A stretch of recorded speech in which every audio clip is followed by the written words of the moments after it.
KTAR Television, Channel 12, Phoenix.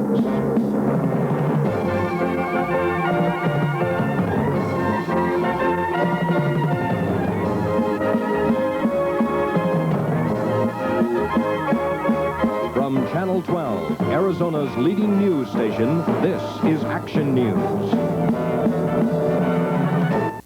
United Farm Workers President Cesar Chavez and his wife Helen faced a Yuma judge today on charges of violating a court order banning picketing in area melon fields. Rick Armstrong was in Yuma, and he has this report. The state presented as evidence a subpoenaed recording from a local radio station taped on June 13th. Judge B.L. Helm heard the recording. In it, Chavez said he was purposely violating the injunction and expected to go to jail. Defense attorney Jim Ruthkowski offered no testimony, saying that he didn't dispute the state's evidence. He said the real issue is whether or not farm workers in Yuma County are going to have the opportunity to form a union, and that the only leverage they had with the growers has now been taken away by the court order. The judge ordered the injunction because of testimony that alleged non-peaceful conduct by UFW pickets, and he said that he doesn't understand what the bad conditions are, saying the farm workers in Yuma County receive more benefits than UFW workers in California. After an hour and a half in court, Chavez and his wife were found guilty and put on 6 months probation. The fact that we were not sent to jail means to win. What are you going to do now? We're going to appeal. We're going to continue disobeying the order. The order is illegal. If I have to go to jail for the rest of my life, I'll continue disobeying it. Won't be the first American who's done that. When will you be back to picket? As soon as I can. Chavez said that a gearing up of union activity for the citrus harvest is evident because the people want a union, and he said it may come sooner than you think. Rick Armstrong, TV 12 Action News in Yuma. Even before the show started, one could sense that there was something different about this show.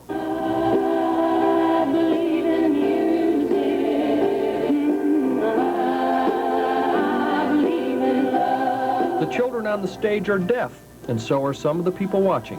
And that's where the difference ends. The kids really love the music, and they feel more expressive, I think, when they're singing. And I think that helps the rhythm and inflection in their speech. These children at the Phoenix Day School for the Deaf enjoy their music as much as anyone with full hearing. Why does the music make you feel excited? You love songs. You like the rhythm of the song? Yeah? I love to sing. I like to express my feelings in song. A happy note to end on, this school up to this year only took children up to 14 years old. Their new high school will open this fall. Rick Armstrong, TV 12, Action News.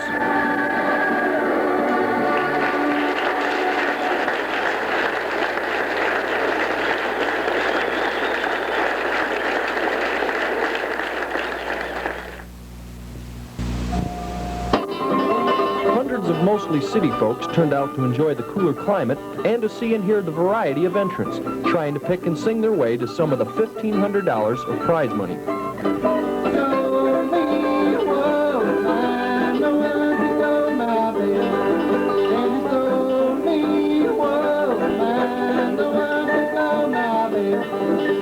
There were almost as many categories as competitors. Country band electric, country band non-electric, bluegrass band, fiddling, buck dancing, vocalizing, banjo, and my favorite, specialty instruments.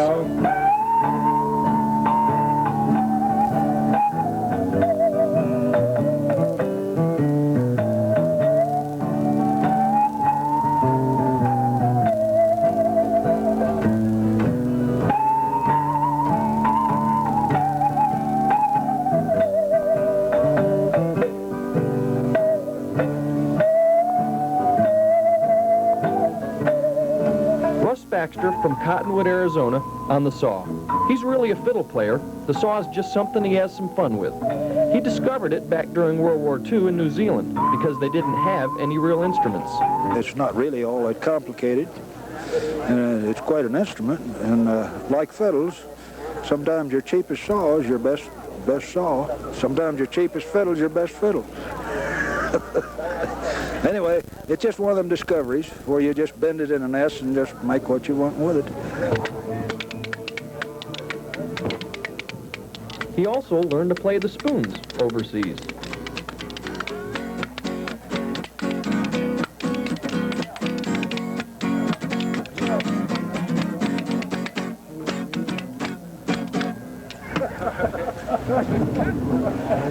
Well, old Russ Baxter is quite a versatile fellow, mastering the spoons and the saw, but he had some tough competition.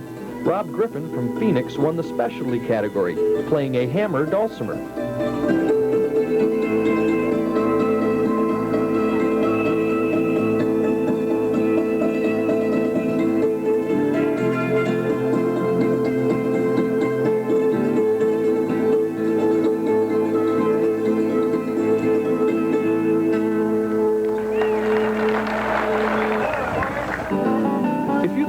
Doing the performing were having all the fun. Not so.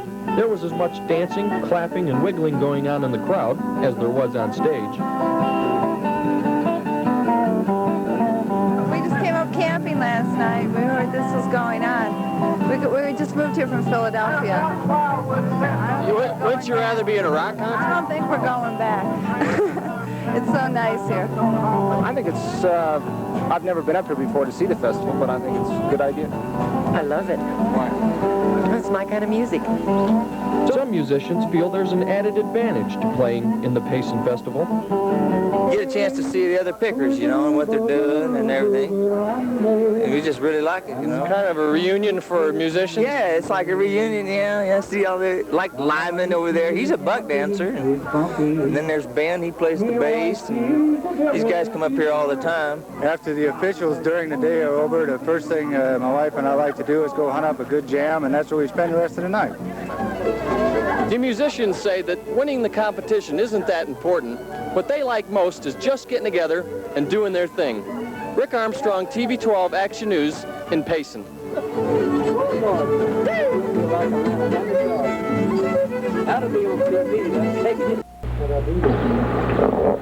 What could I do with him? Got down, he was one of the best heeling horses in the state. Them was really good horses. An old scrapbook brings back memories for Roland Jones. He's an 82-year-old cowboy, a rancher in Globe, Arizona. He was born in a tent in 1896, 17 years before Arizona became a state. He's deaf in one ear, but it's not from growing old. It happened 72 years ago while he was running wild horses. Got out on what they call Nugget Mesa, and it started to rain. And we started to ride a little fast in a fast lope, and lightning hit me. It killed me off right there. Well, it just tore my hat all up, and it split both legs of my Levi's and knocked my shoes off.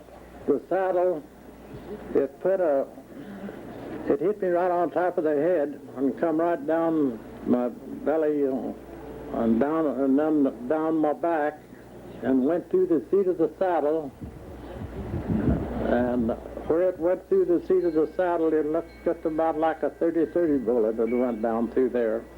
And it burned a place on top of the horse's back about, size of $1 to just half a dollar bill or something like that. It killed him. He didn't move.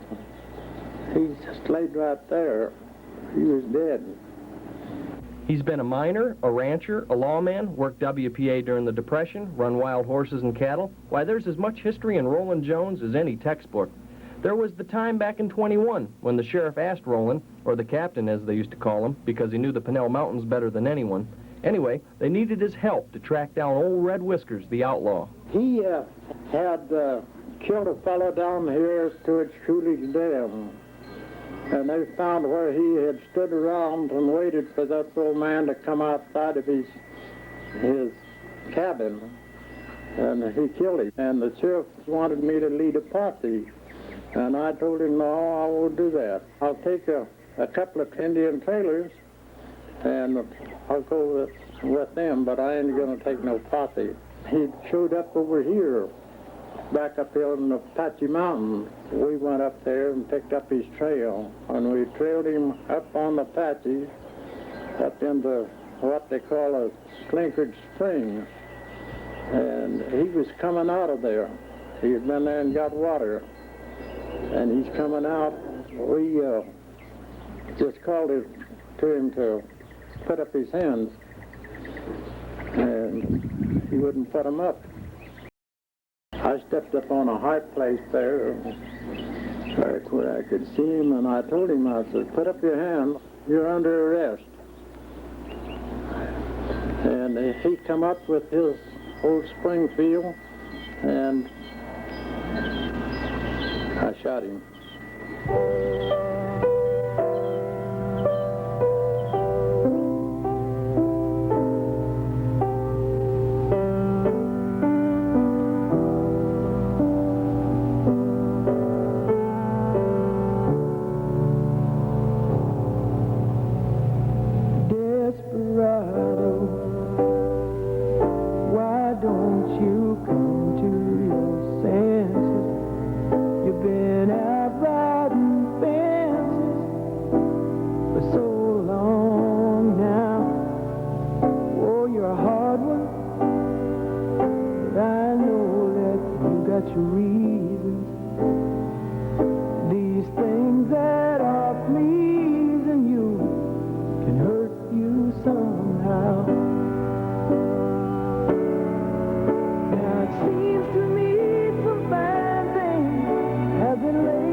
Armstrong, TV 12, Action News.